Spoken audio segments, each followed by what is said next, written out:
My name is Rebecca Collins, 32 years old, and I never thought my own father would turn me away from his 60th birthday party for looking too poor.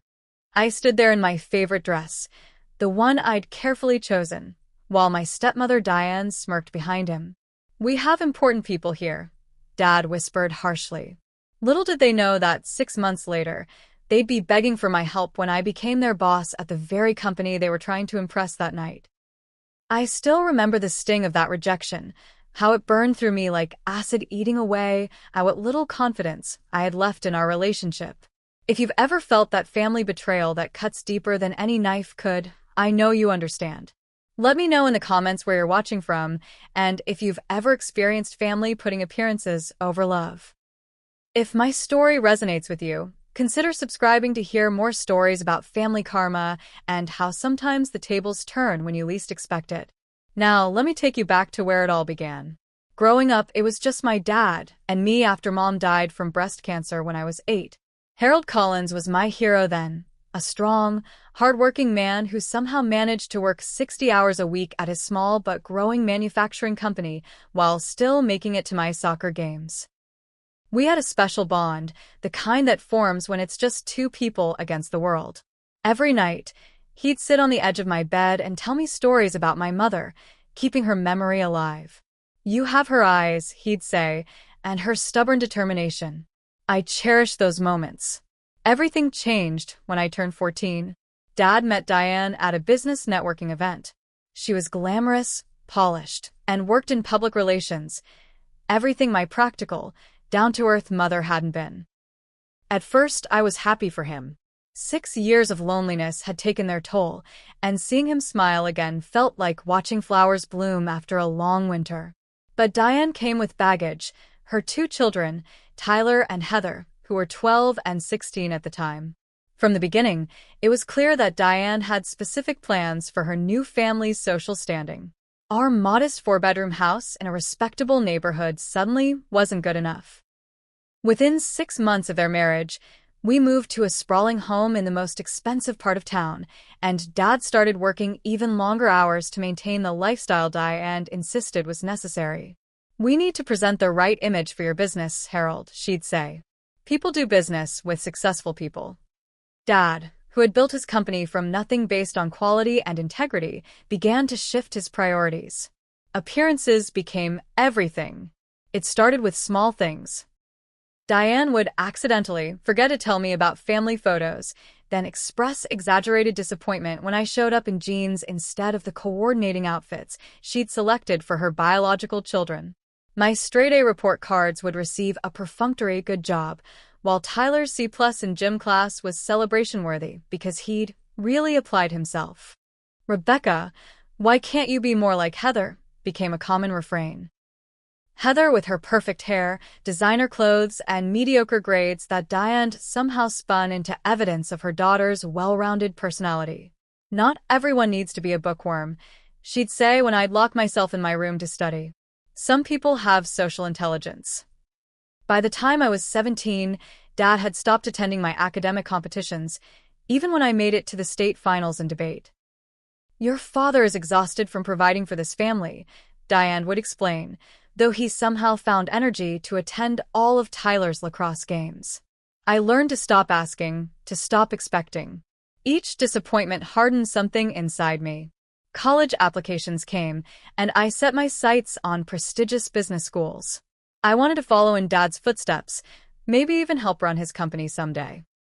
"Business is really more suited for men," Dad said awkwardly at dinner when I shared my plans. "Have you considered teaching? It's a wonderful career for a woman. Good hours, summers off when you have children."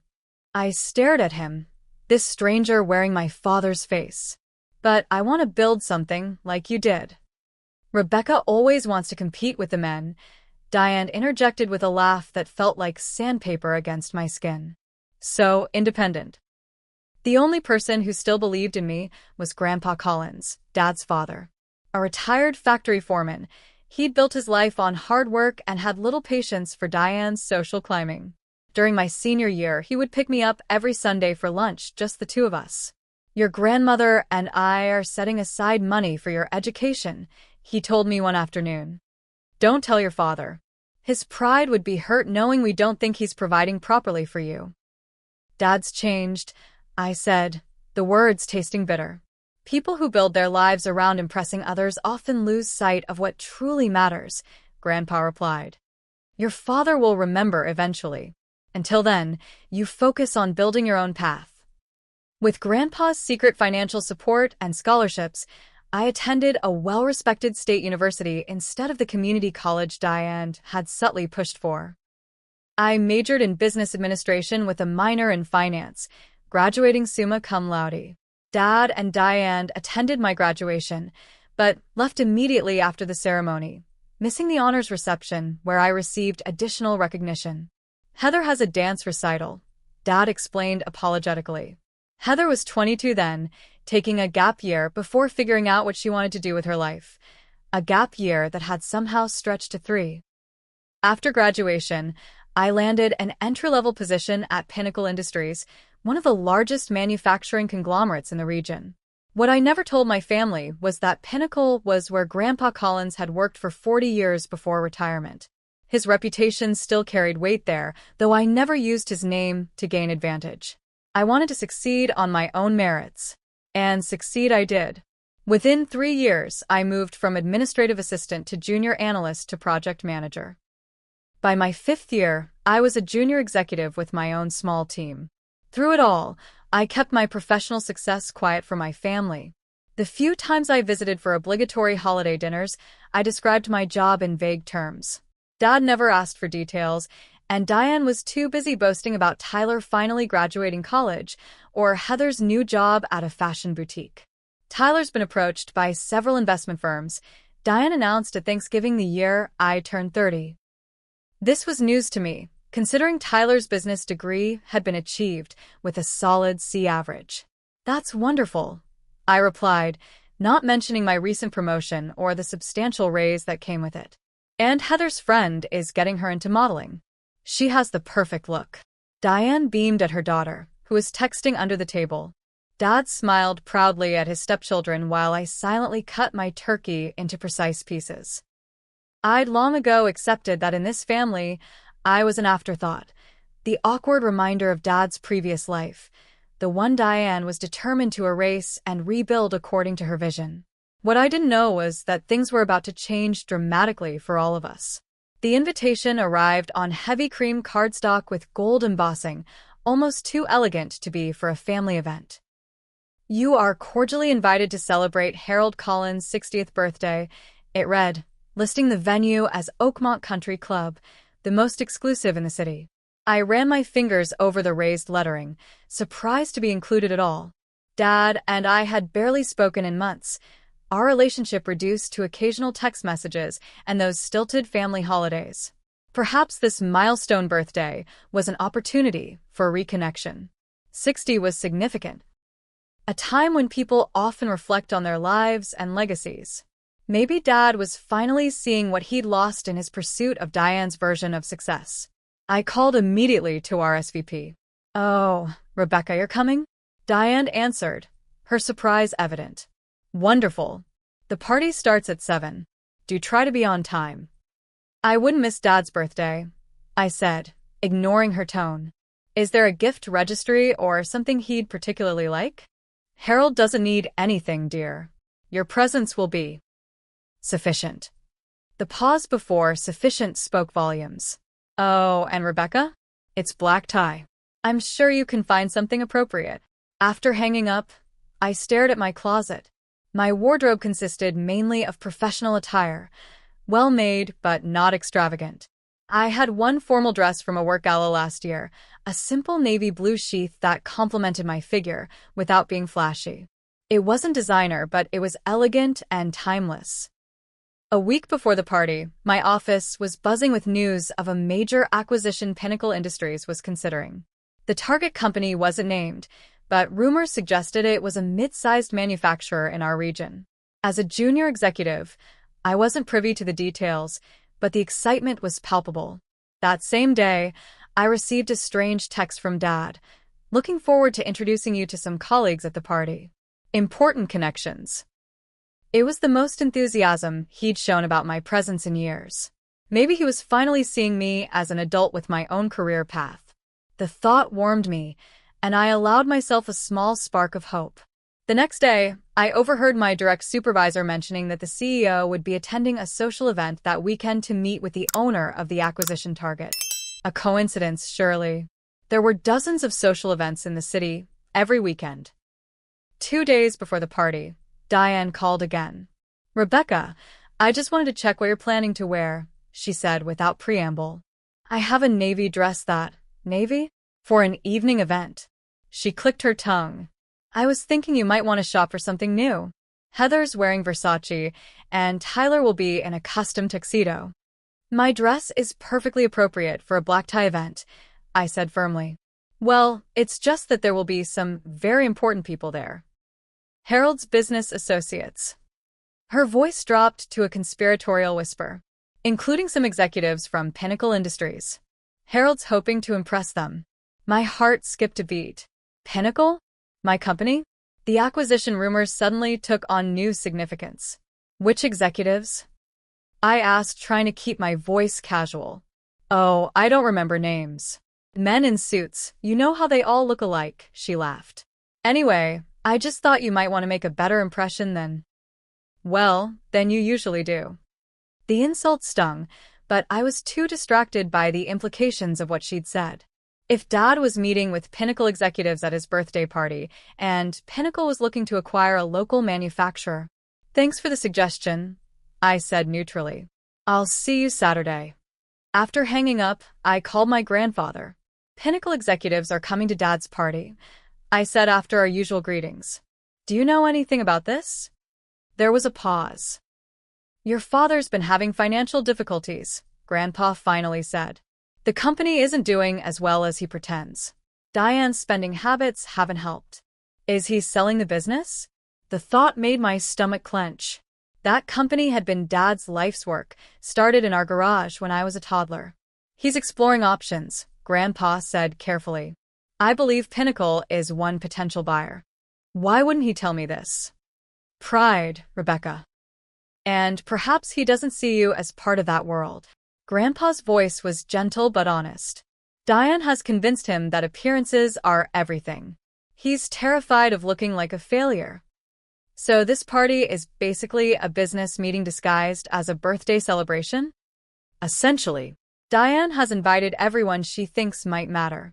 Old money, new money, potential investors, potential buyers." "And me? Why invite the daughter he barely acknowledges?"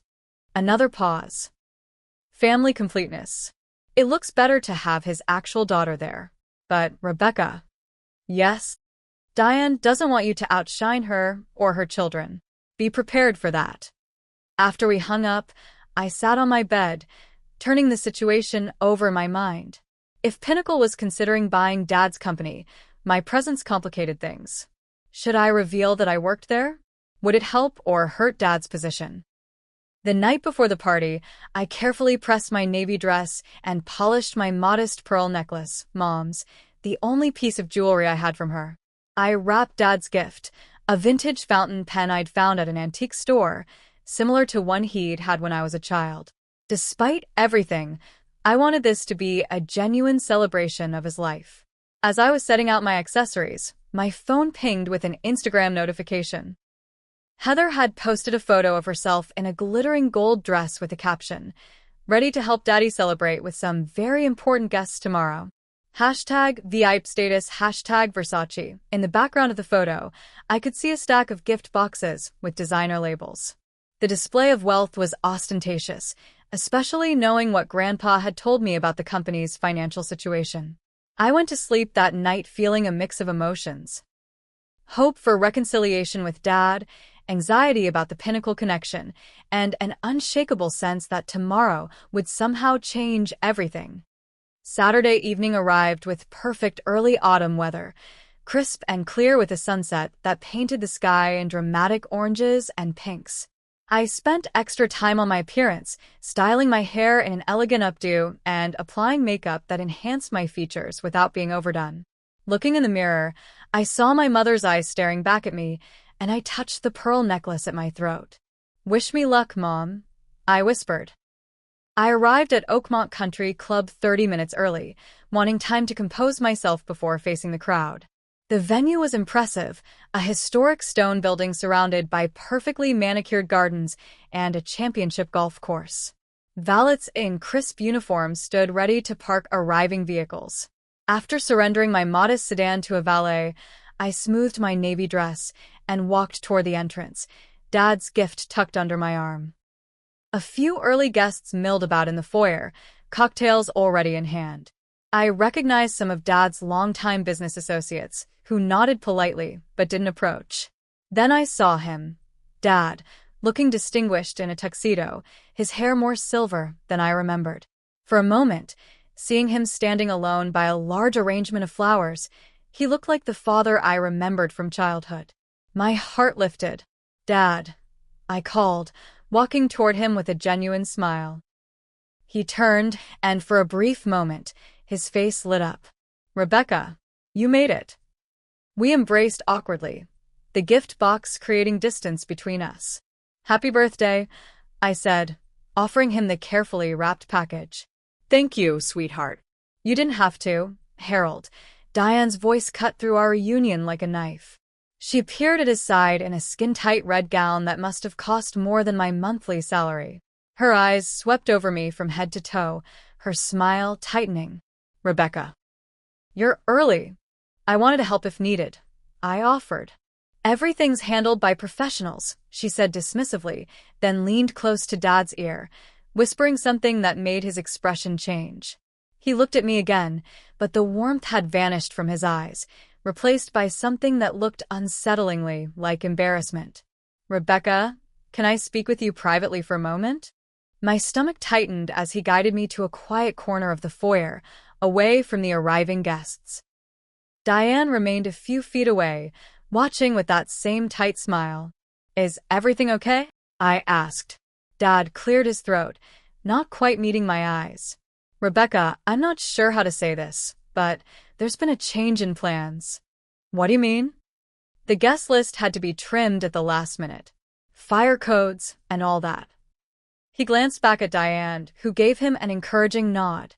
"And well, tonight is very important for the business. We have some high-profile guests coming." I stared at him, not comprehending. "Are you asking me to leave?" He lowered his voice. "Your dress, it's not quite up to the standard of the event. Diane we thought it might be better if you came to a family-only dinner next week instead." The blood drained from my face. "You're turning me away because of my dress?" "It's not just the dress," he muttered, still not meeting my eyes. You look a bit too poor for this gathering. These people, they judge everything on appearances." Each word hit like a physical blow. "Too poor," I repeated, my voice barely audible. "Dad, this is a perfectly appropriate dress." "It's off the rack," Diane interjected, stepping closer. "Everyone will know at a glance. We can't have Harold's daughter looking like she shops at department stores when we're trying to impress the pinnacle executives. What would they think about the Collins family?" "They might think we value substance over showing off," I replied, finding my voice. "Dad, this is ridiculous. I'm your daughter. And as my daughter, you should understand how important tonight is." His voice hardened. "This isn't about you, Rebecca. It's about the future of the company." "The company I was never good enough to be part of, you mean?" The hurt was morphing into anger. "The one you never thought a woman could run?" "This isn't the time or place," he hissed, glancing nervously at the growing crowd of arriving guests. "Please don't make a scene." Over his shoulder, I spotted Tyler and Heather entering with a group of friends. Heather's gold dress sparkled ostentatiously under the chandeliers, while Tyler's custom tuxedo was accessorized with what appeared to be a Rolex. They saw me, and Heather whispered something to Tyler that made him smirk. "I can't believe this is happening," I said, my voice shaking. "You're actually throwing me out of your birthday party because I don't look expensive enough? Rebecca, please understand." "Oh, I understand perfectly." Tears threatened, but I refused to let them fall. I understand that your wife and her children have completely replaced your actual family. I understand that appearances matter more to you than I ever will. That's not fair, he protested weakly. Isn't it? When was the last time you asked about my life, Dad? My career? My achievements? You don't even know what I do for a living anymore. Dad looked genuinely confused. You work in some office, don't you? The vagueness of his understanding of my life was the final straw. Yes, Dad. Some office. You know what? Enjoy your party with your important people. I won't embarrass you with my presence. I turned to leave, but Diane's voice stopped me. Harold, she's making a scene. People are watching. I looked around and realized she was right. Several guests had paused their conversations, observing our confrontation with poorly disguised interest. Dad's face flushed with humiliation, not at his behavior, but at the attention it was drawing. Rebecca, please just go quietly. We'll talk tomorrow. There's nothing left to talk about, I said, my voice steady despite the storm inside me. As I turned again to leave, a security guard approached, summoned by Diane's discreet gesture. Is there a problem here? He asked, looking between us. No problem, Dad said quickly. My daughter was just leaving. I'll escort her out, the guard offered, as if I were some troublemaker rather than an invited guest. The ultimate indignity. That won't be necessary, I said with all the dignity I could muster. I know my way out. I handed Dad's gift to the guard. For my father. Though I doubt there's anything in that box as valuable as what he's throwing away right now. As I walked toward the door, I heard Heather's distinct laugh behind me. Through the glass doors, I could see a black luxury sedan pulling up and a distinguished older man emerging. Walter Reed, the CEO of Pinnacle Industries. My boss's boss's boss. The irony was almost too much to bear. I slipped past him before he could see my face, hurrying to the valet stand for my car. The drive home was a blur through tears I finally allowed to fall. The gift I'd so carefully chosen sat unwrapped in the party I'd been deemed too shabby to attend. In that moment, something shifted inside me. The last fragile hope I'd held for reconciliation with my father crumbled to dust. I was done trying to earn the love and respect that should have been mine by birthright. Sunday morning dawned gray and rainy, matching my mood perfectly. I'd barely slept, replaying the humiliation of the previous evening over and over in my mind. My phone remained silent, no call from Dad, no apology, not even a text. The silence spoke volumes about where I ranked in his priorities. Around noon, my phone finally rang. Grandpa Collins. I heard what happened, he said without preamble. Your father should be ashamed of himself. You were there? I hadn't seen him in the brief time I'd been at the venue. In the background. I watched the whole thing but couldn't get to you before you left. His voice was tight with anger. I gave Harold a piece of my mind afterward. I'm sure that went over well with Diane, I said bitterly. I don't give a damn what that woman thinks. Never have. He sighed heavily. Rebecca, I need to tell you something. After you left, I spoke with Walter Reed. My breath caught. The CEO of Pinnacle? We go way back. I mentioned you work there. Grandpa, you didn't, I did. And I'm not sorry. Walter had no idea Harold's daughter was one of his rising stars. He was quite impressed when I told him about your career trajectory. I groaned. This is going to be so awkward at work tomorrow. Perhaps. But sometimes discomfort precedes opportunity. Grandpa's voice took on a mysterious tone. Don't be surprised if you receive an interesting email soon. As if on cue, my work phone chimed with an incoming message. Hold on, Grandpa. I checked the notification. It's from Walter Reed's executive assistant. He wants to meet with me tomorrow morning. I thought he might. Grandpa sounded satisfied. Rebecca, your father made a terrible mistake last night. Not just morally, but strategically. He has no idea who you've become. After hanging up with Grandpa, I stared at the email, trying to process what was happening. Why would the CEO want to meet with me? Had Grandpa said something that put my job at risk? Or was this somehow related to Dad's company? I spent the rest of Sunday preparing for the meeting, researching recent Pinnacle acquisitions, and refreshing my knowledge of the company's strategic plan. If this was related to Dad's business, I needed to be ready. Monday morning, I arrived at work an hour early, dressed in my sharpest suit. At precisely 9 o'clock, I was escorted to the executive floor, an area I'd visited only twice before, and never to meet with anyone as senior as Walter Reed. His corner office offered a panoramic view of the city. Walter himself stood to greet me, extending his hand with a warm smile that contrasted with his reputation as a ruthless businessman. Rebecca Collins. Finally, we meet properly. Please sit down. I took the offered chair, noting that we weren't alone. 3 other executives sat around the conference table in the corner of his office, including my department director and the head of acquisitions. I'll get straight to the point, Walter said, returning to his seat. Your grandfather speaks very highly of you.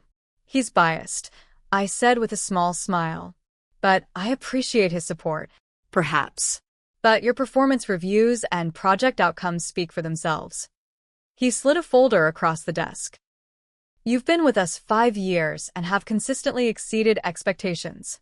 Yet you've never leveraged your family connection to Pinnacle. I wanted to succeed on my own merits, sir. He nodded approvingly. Admirable. And you have succeeded. Which brings me to why you're here. He gestured to the acquisition director. Mark, please explain Project Phoenix. Mark leaned forward. Ms. Collins, Pinnacle has been looking to expand our custom manufacturing division. We've identified a prime acquisition target, a mid-sized company with good fundamentals, but cash flow problems and organizational inefficiencies. My heart raced. Collins Manufacturing, I said quietly. Walter nodded. Your father's company. We've been in discussions for several months. What he doesn't know is that we've completed our due diligence, and we're ready to move forward with the acquisition. I struggled to keep my expression neutral. I see. And you're telling me this because? Because we need someone to oversee the transition and subsequent restructuring, Walter said. Someone who understands both Pinnacle's culture and the target company's operations. Someone with both business acumen and personal insight. You want me to manage the acquisition of my father's company. The irony was staggering. Precisely. It's an unusual situation, I grant you, but potentially advantageous for all parties. I sat back, mind racing. Mr. Reed, I should disclose that my relationship with my father is complicated, especially after Saturday night. Yes, your grandfather mentioned the unfortunate incident. Walter's expression hardened. Frankly, it reinforced my belief that Collins Manufacturing needs new leadership. Harold has allowed personal relationships to cloud his business judgment. The company's financials reflect that poor decision-making. My department director spoke up. Rebecca, we've reviewed the books. Your father's company has been mismanaged for years. Nepotism, inflated salaries for underqualified executives, questionable expense accounts. The business itself is sound, but the management is not. Let me guess, I said, a sinking feeling in my stomach. His wife and stepchildren are on the payroll? Executive Vice President of Public Relations, Mark confirmed, despite no PR experience or degree. And the stepson as investment strategist, with a salary 3 times industry standard for his qualifications. The pieces fell into place. Dad's company was struggling because of Diane's extravagance and the positions he'd created for her children. The fancy clothes, the country club membership, the designer labels, all funded by the company he'd built from nothing, the company he'd never thought his daughter capable of helping run. This presents an ethical dilemma for me, I said carefully. I want to be clear that if I accept this position, my decisions would be based solely on business considerations, not personal history. Walter smiled. That's exactly why you're the right person for the job. You understand the human element, but you've demonstrated the ability to remain objective under pressure. I took a deep breath. When would this start? Immediately. The acquisition will be announced next Monday. We'd want you to be present for that announcement and to begin the transition assessment right away. 1 week. In 1 week, I would become, effectively, my father's boss. The thought was both terrifying and strangely satisfying. Before I agree, I need to know something, I said. What are your plans for the current executives? Walter exchanged glances with the others. Standard procedure is a 90-day evaluation period. Those who add value stay. Those who don't. He shrugged eloquently. Including my father? Harold would remain as a figurehead during the transition, with the opportunity to earn a continuing role if he demonstrates value. Walter leaned forward. Rebecca, I understand this is personal for you, but I need to know if you can separate family feelings from business necessities. Could I? The memory of standing outside the party, rejected and humiliated, was still raw. But this wasn't about revenge. This was about saving a company that employed hundreds of people, a company that had been my father's legacy before Diane's influence. I can separate them, I said firmly, and I accept the position. Walter smiled and stood to shake my hand again. Excellent. Your new title is Transition Director with a VP-level compensation package. HR will have the paperwork to you by noon. As the meeting concluded and I prepared to leave, Walter added, Oh, and Rebecca? One more thing. Yes, sir? Your grandfather mentioned you have a navy dress you're particularly fond of. Wear it to the announcement on Monday. I think it would be appropriate. The small smile on his face told me he knew exactly what he was suggesting. Perhaps Grandpa had told him more about Saturday night than I realized. I felt a smile tugging at my own lips. I think that can be arranged. Walking back to my office, soon to be my former office as I moved to the executive floor, I realized how dramatically my life had just changed. A week ago, I was a junior executive quietly building my career. Now I was about to become the person in charge of restructuring my father's company. If this were about revenge, I'd be jubilant. But the truth was more complicated. This was about business, about correcting years of mismanagement. If that meant Diane and her children would face professional consequences, so be it. They'd earned that through their own actions, not because of my personal feelings. I sat at my desk, staring at the family photo I kept hidden in my drawer, Dad and me at my high school graduation, before Diane had fully separated us. We were both smiling, his arm around my shoulders, proud and connected. What happened to us, Dad? I whispered to the photo. My phone buzzed with a text from Grandpa. Did you meet with Walter? Yes, I typed back. I took the job. 3 disappeared then. Your mother would be proud of the woman you've become. Your father will be too, once he remembers who he really is. I hoped Grandpa was right. But either way, I had a job to do, one I was uniquely qualified for. And for the first time in years, I felt a sense of purpose that went beyond proving myself to a father who had forgotten how to see me. If you've ever had to make a tough choice between family loyalty and doing what's right, you know the weight of that decision. Sometimes the hardest part of family drama is recognizing when to stand your ground, even when it means confronting the people who should have been your biggest supporters. If this story is resonating with you so far, take a second to hit that like button, and let's continue with what happened next when worlds collided.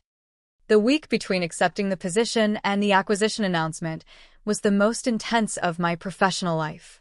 I was pulled into countless meetings with the executive team, poring over financials, organizational charts, and integration plans. Each document revealed more about the true state of my father's company, and the picture wasn't pretty. Collins Manufacturing had been profitable for decades, building a reputation for quality custom metal fabrication. But in the last 7 years, coinciding exactly with Dad's marriage to Diane, the company had begun a slow decline. Expenses had skyrocketed while revenue remained flat. The pattern was obvious to anyone with basic business acumen.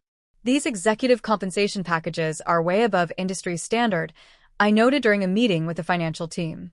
Especially for a company this size. The CFO nodded grimly. Particularly troubling is the expansion of the executive team from 3 to 7 people in the last 5 years, with minimal corresponding growth. I didn't need to see the names to know who those new executives were. Diane, Tyler, Heather, and probably some of Diane's friends, all drawing substantial salaries for nebulous roles. And the expense accounts, I continued, flipping through the reports. monthly clothing allowances, 3 company cars for a single executive, memberships to Oakmont Country Club for the entire executive team. The justification given was client development, the CFO said, making air quotes.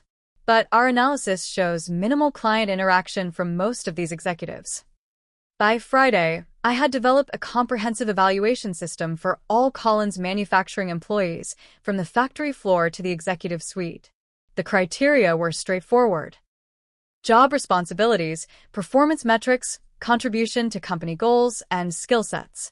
Everyone would be assessed by the same standards, regardless of title or family connection. The weekend passed in a blur of preparation. I hadn't heard from Dad at all since the disastrous party night. Either he was too embarrassed to reach out, or he simply didn't consider the incident important enough to address. Either way, his silence reinforced my determination to approach the acquisition as a strictly professional matter.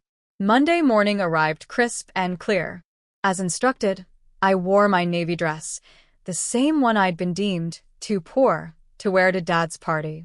This time, I paired it with the pearl necklace and a tailored blazer that conveyed authority without ostentation. My hair was pulled back in a sleek chignon, my makeup subtle but flawless. Walter Reed met me in the lobby of Collins Manufacturing, along with Mark from Acquisitions and 2 members of Pinnacle's legal team. "Ready for this?" Walter asked quietly. "As ready as I'll ever be," I replied, squaring my shoulders.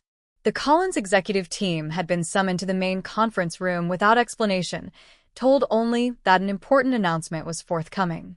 We entered to find them already seated around the large table. My father at the head, Diane to his right, Tyler and Heather flanking her. The other executives, men who had been with the company since I was a child, filled the remaining seats. Dad's face registered shock when he saw me enter with Walter Reed. "Rebecca, what are you doing here?" Before I could answer, Walter stepped forward. "Good morning, everyone. I'm Walter Reed, CEO of Pinnacle Industries. Thank you for meeting with us today." Dad stood, extending his hand. "Walter, good to see you again.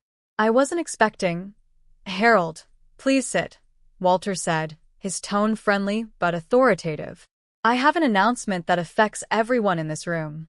The atmosphere shifted instantly, tension crackling like static electricity. Dad slowly sank back into his chair, his eyes darting between Walter and me, confusion evident on his face. "Effective immediately, Pinnacle Industries has acquired Collins Manufacturing," Walter stated. "The paperwork was finalized this morning. Collins will now operate as a wholly owned subsidiary of Pinnacle, with integration to begin today." The room erupted in murmurs. Diane's perfectly made-up face froze in an expression of shock. Tyler and Heather exchanged panicked glances. "This can't be right," Dad finally managed. "We were still in preliminary discussions. Nothing was finalized." "Your CFO signed the final agreements last week, Harold," Walter said, nodding toward the ashen-faced man at the far end of the table. "As authorized by your board of directors." "Without consulting me?" Dad's voice rose in indignation. The board felt it was in the company's best interest, given the financial situation. Walter's tone was matter-of-fact. "Now, allow me to introduce Rebecca Collins, who will be serving as transition director for the acquisition." All eyes turned to me. Dad's face had gone pale, while Diane's had flushed an angry red. I stepped forward, channeling every ounce of professional poise I possessed. "Good morning," I said, my voice steady. "Over the next 90 days, I'll be evaluating all aspects of Collins Manufacturing's operations and personnel to ensure optimal integration with Pinnacle's systems and culture." "This is ridiculous," Diane interrupted, finding her voice. "Harold, you can't allow this." "I'm afraid it's not up to Harold anymore," Walter said smoothly. "The acquisition is complete. Rebecca has full authority to implement the transition plan approved by Pinnacle's board." Dad seemed to finally find his voice. "My daughter? You put my daughter in charge of my company." "Your former company," Walter corrected gently. "And yes, Rebecca has been with Pinnacle for 5 years, rising to junior executive based entirely on her own merits." She's uniquely qualified for this role, having both industry expertise and familiarity with Collins Manufacturing's history. The irony of the situation wasn't lost on anyone in the room. The daughter who hadn't been good enough to attend her father's birthday party was now effectively his boss. If there are no further questions about the acquisition itself, I said, taking control of the meeting, I'd like to outline the transition process. For the next hour, I detailed the evaluation procedures, timeline, and expectations. Throughout my presentation, I maintained absolute professionalism, addressing everyone with the same respectful tone, including my father and Diane. This wasn't personal, at least not visibly. As the meeting concluded and people began filing out, Diane approached me, her smile tight and artificial. "Rebecca, darling, we should talk privately. Family to family." "I'd be happy to schedule a meeting with you, Mrs. Collins," I replied, deliberately formal. "Please contact my assistant to find a suitable time." Her smile faltered. "Don't be ridiculous. We're family. At work, we're colleagues," I corrected her. "And all colleagues follow the same protocols during this transition." Diane's mask slipped, anger flashing in her eyes. "You think you're so clever, don't you? Using your position at Pinnacle to get revenge for a simple misunderstanding." "This acquisition was in progress long before the incident at Dad's party," I replied calmly. "My role is to ensure a smooth transition based on business metrics, not personal feelings." "Harold won't stand for this," she hissed. "Harold doesn't have a choice," I pointed out. "The board made their decision. Now, if you'll excuse me, I have meetings scheduled with department heads." As Diane stormed off, I noticed Dad standing alone by the window, looking shell-shocked. Part of me wanted to go to him, to explain, to reassure. But the professional boundaries I'd established needed to be maintained. This was day one of a complex process. Personal reconciliations, if they were to happen at all, would have to wait. The following weeks were intense. I established my temporary office in what had been the visitors' conference room, deliberately avoiding taking over any existing executive space. The message was clear. I was here to evaluate, not to conquer.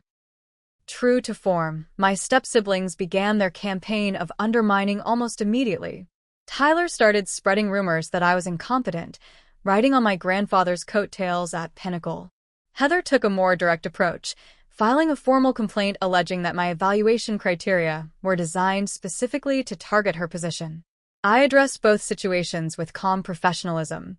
Tyler's rumors died quickly when staff saw my methodical, fair approach to evaluations. Heather's complaint was reviewed by Pinnacle's HR department and dismissed when they confirmed that the same criteria were being applied to all employees. Dad, meanwhile, retreated into a shell of professional courtesy. In meetings, he was formal and distant. He cooperated with the process but volunteered nothing beyond what was explicitly asked. I could see him watching me, though, observing how I handled challenging situations, how I spoke to the factory workers with the same respect I showed the executives, how I stayed late reviewing personnel files to ensure my assessments were fair. One evening, about 3 weeks into the transition, I was working alone in my temporary office when Dad appeared in the doorway. "You're still here," he said, sounding surprised. I looked up from my laptop. "So are you. I've always stayed late. Even before." He trailed off, gesturing vaguely at the Pinnacle logo now displayed on the wall. "You know, Rebecca, you're good at this. Better than I expected." The backhanded compliment stung, but I kept my expression neutral. "Thank you." He hesitated, then entered the room, closing the door behind him. "Can we talk?" Not as executive and transition director, as father and daughter. I closed my laptop. "I think that's overdue. Why didn't you tell me you worked at Pinnacle?" he asked, taking a seat across from me. "Would it have mattered?" I countered. "You never asked about my career. Not once in 5 years." He had the grace to look ashamed. "I should have. I just assumed that I had some insignificant desk job because I'm a woman?" The bitterness I'd tried to suppress crept into my voice. "That's not fair," he protested weakly. "Isn't it? Dad, you discouraged me from pursuing business. You told me it wasn't suitable for women." You never once considered that I might want to be part of Colin's manufacturing. He sighed heavily. I was wrong. Seeing you these past weeks, you have a natural talent for this. Like I did at your age. Like Mom did too. I reminded him. She helped you start this company. You used to tell me that story all the time before? I didn't need to finish the sentence. We both knew what had changed. Before Diane, he said quietly. Rebecca about the party. I'm sorry. I was wrong to turn you away. So wrong. The apology, while welcome, felt incomplete. It wasn't just the party, Dad. It was years of making me feel less than. Less important than Diane's children. Less capable because I'm a woman. Less worthy of your attention. I got lost, he admitted, looking suddenly older than his 60 years. Somewhere along the way, I started believing that appearances mattered more than substance. That the right connections, the right image would save the company. He shook his head.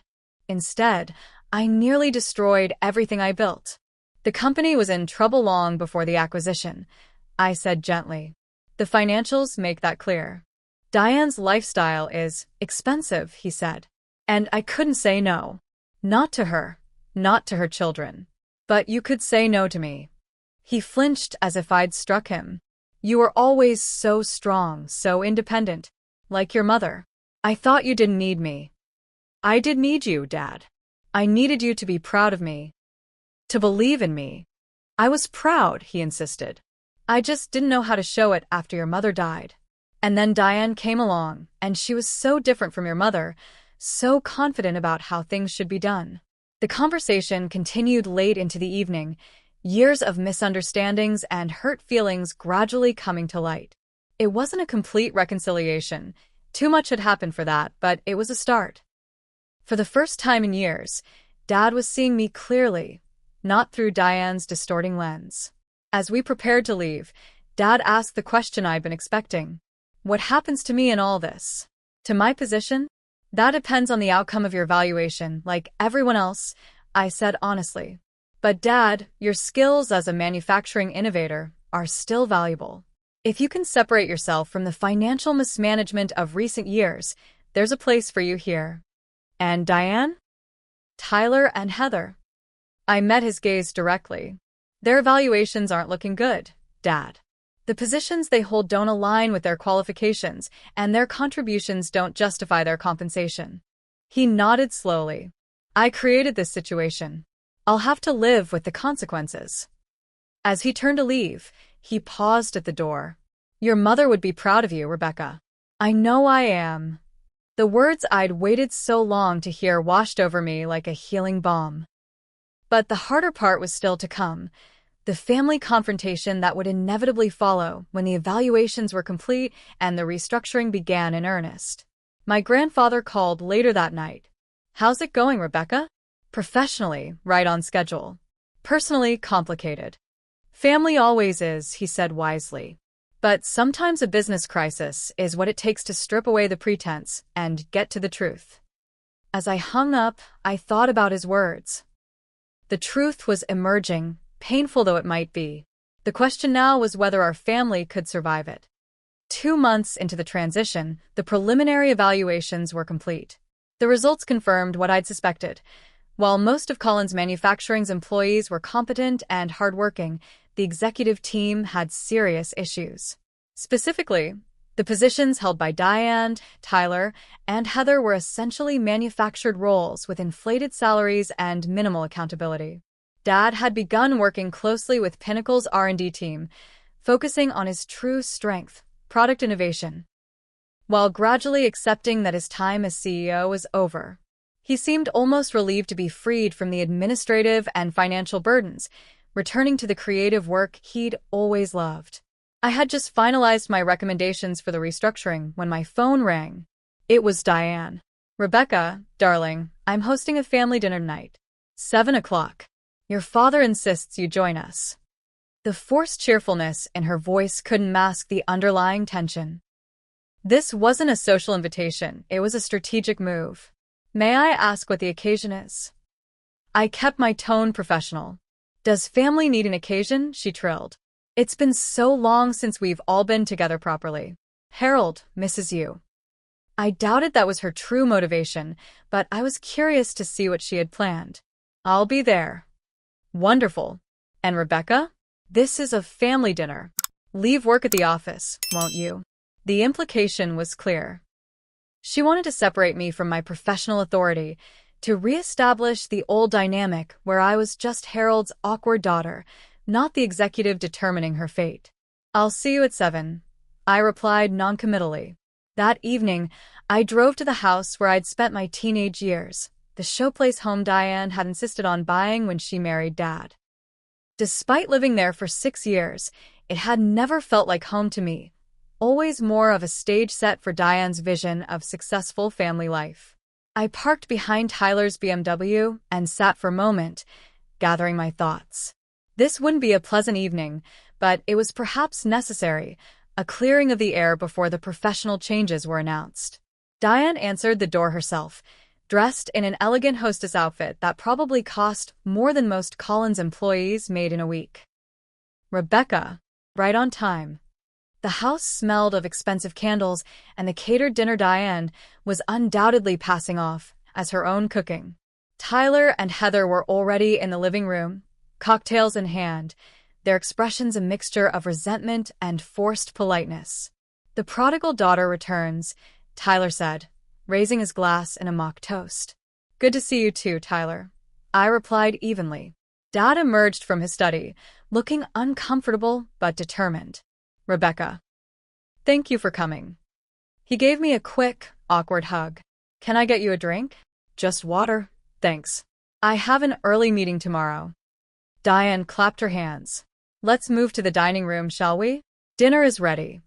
The formal dining room was set with the best china and crystal, fresh flowers arranged in an elaborate centerpiece. Diane had pulled out all the stops, creating the image of a prosperous, harmonious family. The irony wasn't lost on me. As we took our seats, Diane placing me as far from Dad as possible, she launched into hostess mode, serving the catered food with flourishes and unnecessary explanations of each dish. Everyone played along with the charade, making small talk about the weather and local news, carefully avoiding any mention of work or the acquisition. It wasn't until dessert was served that Diane finally revealed her agenda. So, Rebecca, she began, her voice honey-sweet, Harold tells me you've been doing wonderfully with this transition project. It's going well, I agreed neutrally. I'm sure it must be so challenging, having to evaluate your own family members. She sighed dramatically. Such a conflict of interest. I mentioned that to Walter when we had lunch last week. The implied threat was clear. She tried to undermine me with the CEO. Walter and I have discussed the potential for conflict extensively, I replied calmly. All my evaluations are reviewed by an independent committee to ensure fairness. Tyler leaned forward. Come on, Becca. We all know what's happening here. You're using your position to get back at us for years of perceived slights. I'm doing my job, Tyler, just like everyone at Collins is expected to do. Your job, Heather scoffed. Let's be honest. You only got this position because Grandpa Collins pulled strings. Everyone knows it. Dad set down his fork with a clatter. That's enough, Heather. What? It's true, she insisted. Rebecca has been jealous of us for years. Now she has the power to punish us, and she's using it. Is that what you think this is about? I asked, keeping my voice steady. Jealousy.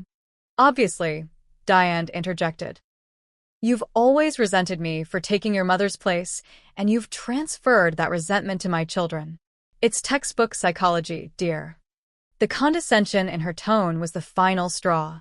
5 years of corporate training and controlling my emotions in tense situations served me well as I carefully placed my napkin beside my plate and looked directly at Diane. Let me be perfectly clear, I said quietly.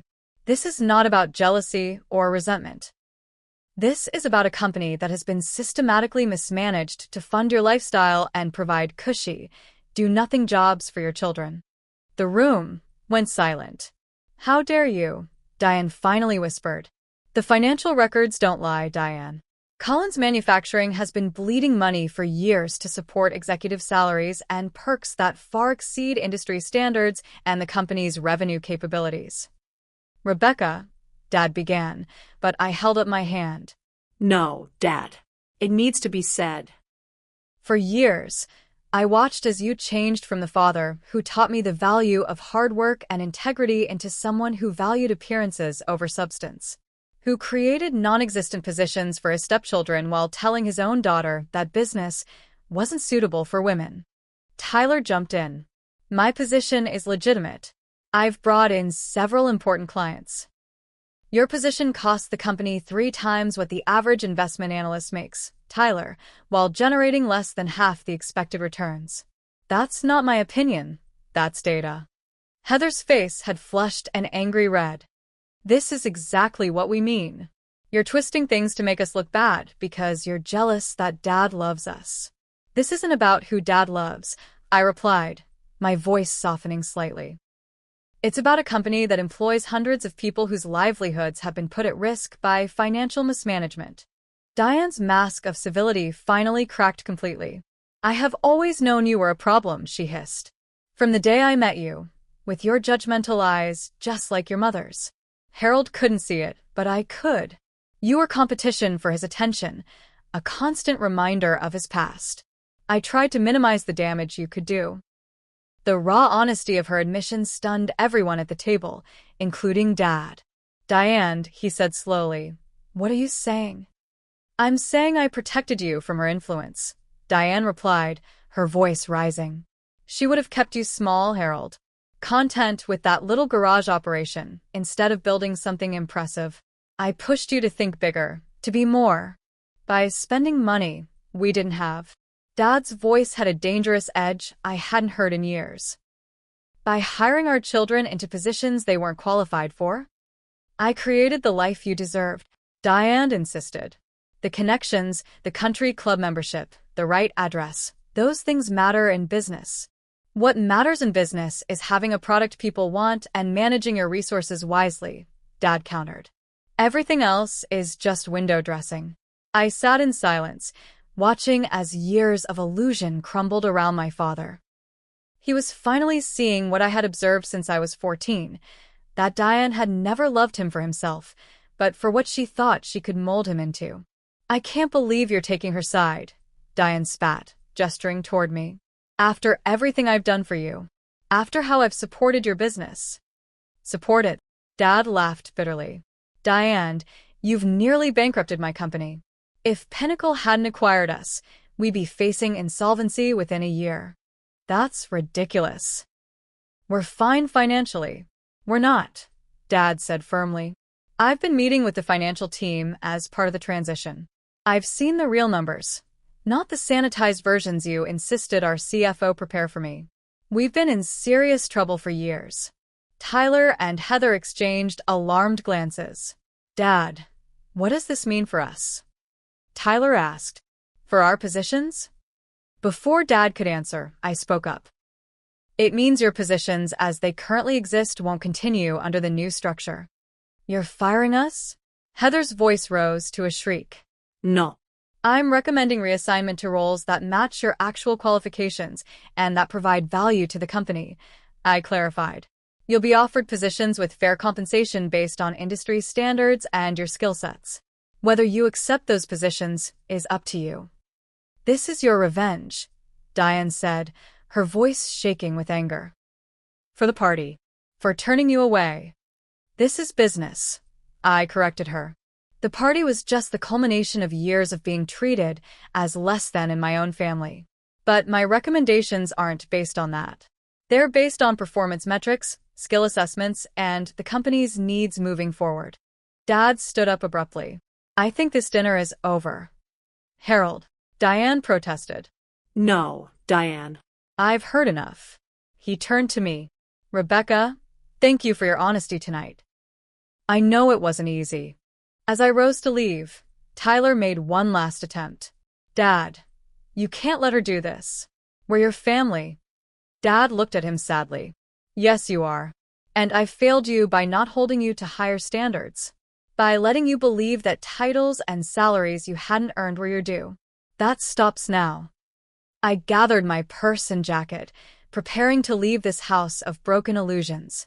As I reached the door, Dad followed me out to the porch. "I'm sorry," he said simply. "For tonight. For everything. I'm not doing this to hurt you, Dad. Or even to hurt them, though I know it feels that way." "I know." He sighed heavily.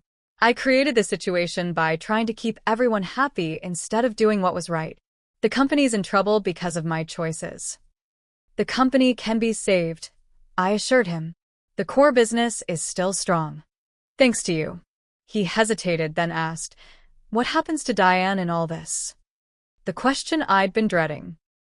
"Her position as Executive VP of Public Relations will be eliminated. There's no justification for it based on her qualifications or the company's needs." He nodded slowly. "I suspected as much." After a pause, he added, "I don't think our marriage will survive this, Rebecca, once the money and status are gone." "I'm sorry," I said, and meant it. Despite everything, I didn't want to see my father hurt. "Don't be. It's time I faced reality in business and in my personal life." He attempted a small smile. "You know, you really are like your mother. She never let me get away with self-deception either." As I drove away from the house, I felt oddly lighter, as if a burden I'd carried for years had been lifted. The confrontation had been painful but necessary, a lancing of a long festering wound. What would grow in its place remained to be seen, but at least the infection of lies and pretense had been cleared away. 6 months after the acquisition announcement, Collins Manufacturing had been successfully integrated into Pinnacle Industries. The transition hadn't been without challenges, but the company was now on solid financial footing for the first time in years. My office on the executive floor of what was now Pinnacle Custom Manufacturing overlooked the production facility, where skilled workers transformed raw metal into precision components. From my window, I could see Dad on the factory floor, working with a team of engineers on a new production method. He looked more energized than I had seen him in years, freed from administrative burdens to focus on innovation, his true passion. The restructuring had been comprehensive, but fair. Every position had been evaluated based on objective criteria, and while some roles had been eliminated, we'd managed to avoid mass layoffs by reassigning personnel to appropriate positions. Tyler had initially rejected his reassignment to junior analyst, storming out dramatically and threatening legal action. 3 weeks later, after discovering that his resume didn't open doors the way he'd expected, he returned, humbled and willing to accept the position. He was now working under a senior analyst who was proving to be a demanding but effective mentor. Heather had taken a different path, quitting immediately rather than accept what she called a demotion. Last I heard, she was working at a high-end boutique, ironically making less than she would have in the reassigned position I'd offered her. Diane had been the most difficult case. After her position was eliminated, she had launched a campaign of misinformation, contacting clients and employees with tales of family betrayal and corporate espionage. The legal team had been forced to send a cease and desist letter, which had finally silenced her public attacks, though I still heard occasional rumors of her disparaging comments at country club events. The most significant change, however, had been in my relationship with Dad. We weren't fully healed. Too many years of distance and hurt couldn't be erased in a few months, but we were rebuilding on a foundation of honesty and mutual respect. Our weekly lunch meetings had become a fixture in both our calendars. Today, as we sat in the small cafe near the facility, Dad seemed preoccupied. "Everything okay?" I asked as he absently stirred his coffee. "Diane filed for divorce yesterday," he said quietly. I set down my sandwich. "I'm sorry, Dad." "Don't be. It's been over for months, really. Once the company restructuring made it clear she wouldn't maintain the lifestyle she wanted." He shrugged. "Let's just say I finally saw clearly what had been in front of me for years. Still, it can't be easy." "It's not," he admitted. "Failure never is. But you know what? I'm more disappointed in myself than hurt by her leaving. I let myself become someone I didn't recognize, someone your mother would have been ashamed of." "Mom would have understood," I said gently. Everyone makes mistakes, some bigger than others. He managed a rueful smile. The irony is that I thought I was building a legacy, something impressive to leave to my children. Instead, I nearly destroyed everything trying to maintain appearances. The legacy isn't lost, Dad. The company's doing well now. Thanks to you. He reached across the table and squeezed my hand. I'm proud of you, Rebecca. I should have said that years ago and often. The simple words meant more than he could know. Thank you. As we finished lunch and prepared to return to the facility, Dad's phone rang. His expression changed as he answered it. Yes, this is Harold Collins. What? When? I'll be right there. What's wrong? I asked as he ended the call. It's your grandfather. He's in the hospital. Possible heart attack. My own heart seemed to stop. How bad? They're not sure yet, but we need to go. Now. We drove to the hospital in tense silence, both lost in our own thoughts. Grandpa Collins had been my rock through the years of estrangement from Dad, the one who had believed in me when no one else seemed to. The thought of losing him was unbearable. In the hospital waiting room, we found an unexpected figure, Diane, looking uncharacteristically disheveled, her designer outfit wrinkled, as if she'd been sitting for hours. Harold, she said, rising as we entered. Rebecca, what are you doing here? Dad asked, his voice neither hostile nor welcoming. Your father was my father-in-law for 7 years, she replied stiffly. I came as soon as I heard. Before the conversation could continue, a doctor appeared. Family of William Collins? Yes, we all answered in unison. Mr. Collins has experienced a mild heart attack. We've stabilized him and the prognosis is good, but he'll need to make some lifestyle changes and take medication going forward. The relief was palpable. Can we see him? I asked. Briefly.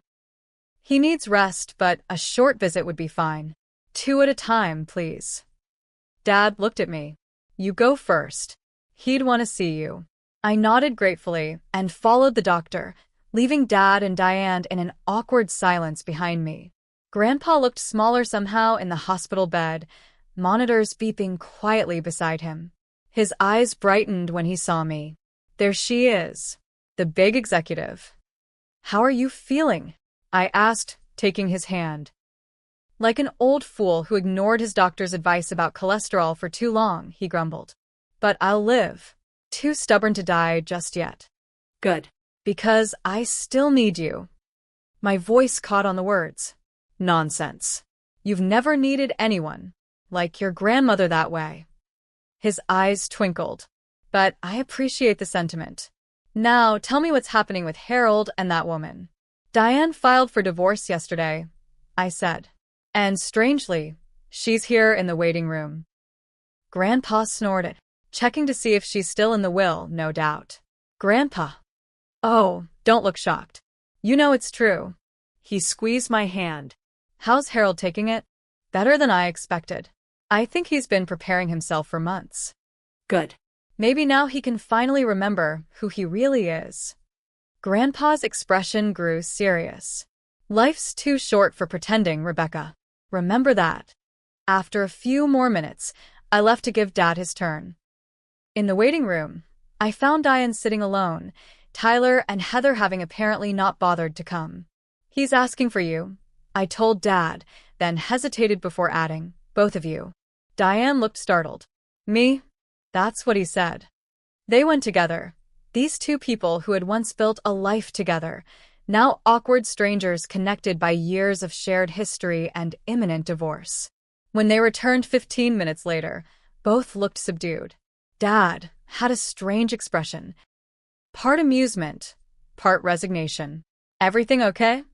I asked. Your grandfather, Dad said with a shake of his head, is the most direct man I've ever known, even from a hospital bed. What did he say? That life's too short for pettiness. That family is what you make it.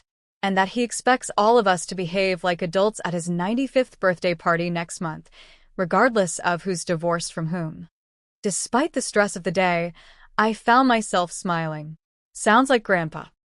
He also informed me, Diane added, her voice uncharacteristically subdued, that I never fooled him for a minute with my social climbing nonsense, as he put it. And I prompted. And that despite that, he's always respected my ambition, if not my methods. A faint smile touched her lips. He said I should have started my own business instead of trying to remake Harold's. It was perhaps the most honest conversation I'd ever had with Diane, this moment in a hospital waiting room after months of professional and personal conflict. he's right, I said. You have skills. They were just misapplied. She studied me for a long moment. I never gave you enough credit, Rebecca. I saw you as competition instead of family. It wasn't an apology, not really. But from Diane, it was perhaps as close as I would ever get. The next few weeks brought more changes. Dad moved out of the house he'd shared with Diane and into a comfortable condo closer to the manufacturing facility. Grandpa recovered steadily, stubbornly attending his cardiac rehabilitation sessions and grumbling about dietary restrictions. And I received an unexpected promotion, regional director for all of Pinnacle's custom manufacturing divisions. The position came with a significant salary increase, more responsibility, and a larger office with an even better view of the production floor. You've earned this, Walter Reed told me when he announced the promotion. The Collins integration has been one of the smoothest in Pinnacle's history, despite the unusual family dynamics. Thank you for taking a chance on me, I replied. Not many CEOs would have put someone in charge of acquiring their own father's company. I recognize talent when I see it, Walter said simply. And integrity. You never once let personal history cloud your professional judgment. The promotion meant I would be overseeing not just my father's former company, but 2 other recently acquired facilities as well. It was a challenge I was ready for, eager to prove that Walter's faith in me was justified. The final test of our new family dynamic came at Grandpa's 95th birthday celebration, held in a private room at his favorite restaurant. The guest list was small, just family and a few close friends, but included all the key players in our recent drama. Dad attended alone, still in the early stages of his divorce. Tyler came, subdued and almost respectful, the months of actual work having begun to shape him into something resembling an adult. Heather arrived late, made a show of kissing Grandpa's cheek, then spent most of the evening on her phone in the corner. Most surprising was Diane's appearance. She came bearing an expensive gift and impeccable manners, maintaining a civil distance from Dad while engaging pleasantly with everyone else. When our eyes met across the room, she gave me a small nod of acknowledgement, not friendship, but a recognition of the new equilibrium we had established. As the evening wound down, Grandpa stood to make a toast. To family, he said, raising his glass of sparkling cider, alcohol now being on his forbidden list. Not just the one you're born into, but the one you choose every day through your actions and your integrity. His eyes met mine across the table, a lifetime of wisdom and love in that gaze. I raised my own glass, feeling a sense of peace that had eluded me for years. Later, as Dad and I helped Grandpa to his car, he paused and looked at the restaurant where the remnants of our complicated family were dispersing to their separate lives. What a mess we made, Dad said with a sigh. All because I forgot what really mattered. What's that? I asked. Substance over appearance. Truth over pretense. Actual achievement over social perception. He smiled ruefully. All the things your mother valued.